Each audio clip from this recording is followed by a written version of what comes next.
ধরুন একদিন প্রেমিকাকে নিয়ে পার্কে বসে আপনি গল্প করছেন, এমন সময় একজন অনভিপ্রেত তরুণী এসে নিজেকে আপনার প্রেমিকা বলে দাবি করলো। সে সময় পরিস্থিতি কি হবে চলুন দেখি লুকোনো ক্যামেরায় ধারণ করা দৃশ্যগুলোতে।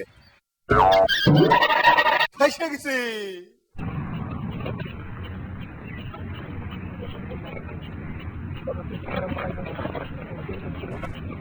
আরে তুমি তুমি এখানে কি করতেছো? আপনি কি? আপনি কে মানে? আমাকে চিনতে পারতেছো না? ও, চিনতে না পারারই কথা। তুমি এখানে কি করতেছো? কি? তুমি ওঠো। আপনি কি? আমি বলতেছি তুমি ওঠো। কি?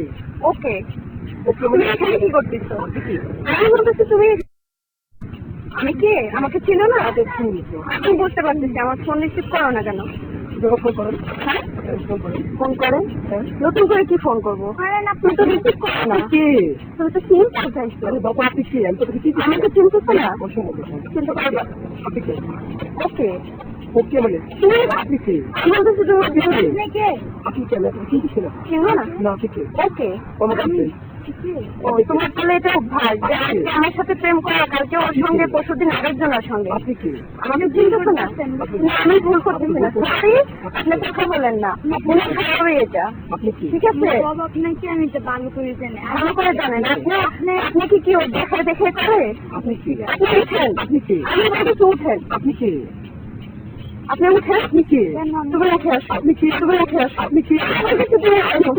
আপনি কি? চেনেন না?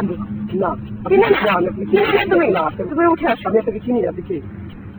তোমার বলে আমি আপনাকে চিনি না। চিনো না? না, আমি আপনাকে চিনি না। চিনো না তো? আমি আপনাকে চিনি এখন তো চিনবে না। আমি আপনাকে চিনি না। আমি বলতেছি উঠে আসো। প্লিজ দয়া করে আমার মাপ চান, মাপ চাই, আপনি হেঁটে যান। মাপতে হবে কেন? কথা বলতেছি আগে চিন্তা করেনি? আপনি কি? আগে চিন্তা করেনি? আপনি তো রাইট। আমি চিন্তা না। আমার সাথে সম্পর্ক ছিল, ও আমরা মানে ফোন রিসিভ করে না কিছুদিন হলো, মানে এরকম ম্যানেজ করে চলতেছে। হ্যাঁ, 3 বছর। 3 বছর তো বলতেছে আপনার সাথে কি সম্পর্ক? আরে খবর করছেন আমার কাছে কে আছে কি করছে? হ্যাঁ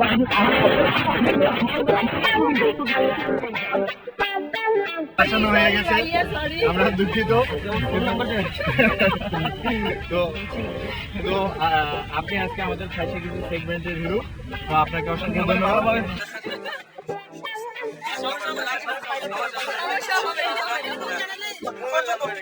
উনি আজকে খুবই ভীত হয়ে পড়েছিলেন। ওনার জিকু নামে এক বন্ধুকে অলরেডি উনি ফোনও করে ফেলেছিলেন এবং ভয় পেয়ে গেছিলেন, কিন্তু আসলে এটা একটা টেলিভিশন প্রোগ্রামের অংশ জেনে উনি এখন ওনার বন্ধুকে জানাচ্ছেন।